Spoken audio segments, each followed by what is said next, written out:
Hi, this is Deniz from University of Bern's Institute of Geography. And now I'm going to introduce you to our paper that I co-authored with Basak Demires Ozkul from Istanbul Technical University. The title of our paper is The Strange Case of Earthquake Risk Mitigation in Istanbul. And to give you an idea about the context that we're studying, Istanbul is at the crossroads of capital, real estate business interest, several large-scale infrastructure projects, political struggle, and socioeconomic transformation. So these are not that atypical for a global city or an aspiring global city, but Istanbul is also at the crossroads of major active fault lines that also constitutes a high seismic risk profile.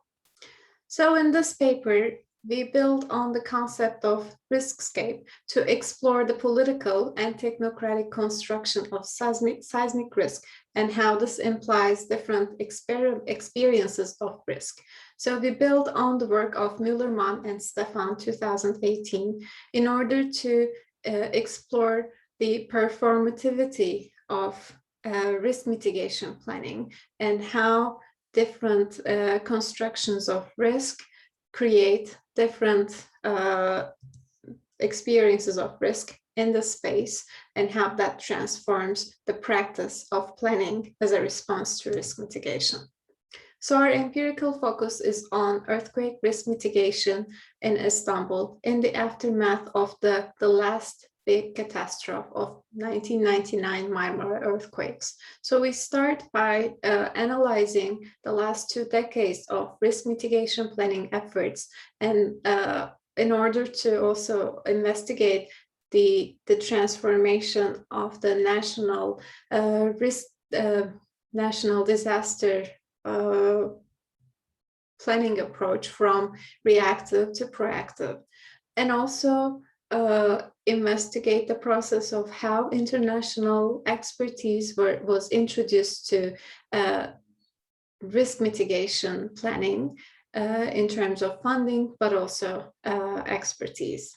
And then we move on to the analysis of the mega project of Istanbul Seismic Risk Mitigation and Emergency Preparedness Project, which is referred to as ISMEP, which was launched in 2005, and it's still ongoing as of 2021.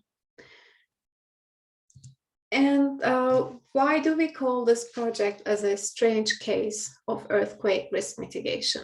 So I would like to encourage you to go to our paper to read the analysis that we do based on documentary analysis and discourse analysis to see the transformation of the project from a relatively small project that turned into a mega project over the course of its lifetime. So we identify an increasing organizational complexity with centralization and reducing transparency and accountability of the project management.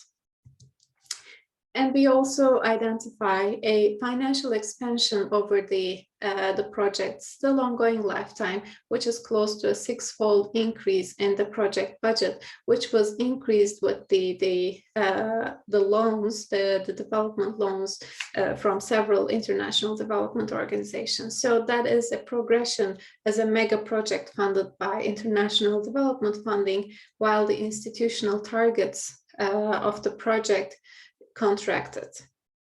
And after all, the project kind of reduced down to a retrofitting and reconstruction of identified public buildings, mainly schools and hospitals.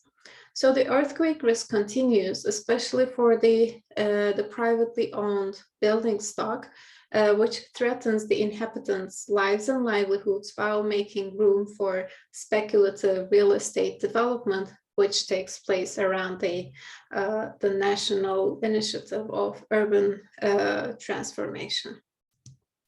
So in conclusion, the mega project of ISMEP creates a black box of risk mitigation planning where the general public is not informed about the workings and the output of this giant project, as many of the project documents chooses to refer to ISMEP.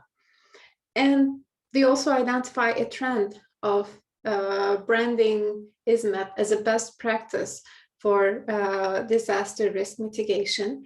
And we argue that there are implications and risks of this mobilization of ISMAP model that uses mega project as a service delivery to address the disaster risk in cities. And I would like to conclude by suggesting that further research is needed to explore both the ISMAP and risk mitigation planning beyond it to foster a more democratic planning environment, not just in Istanbul, but also other risk-prone cities with similar context. Thank you very much for listening.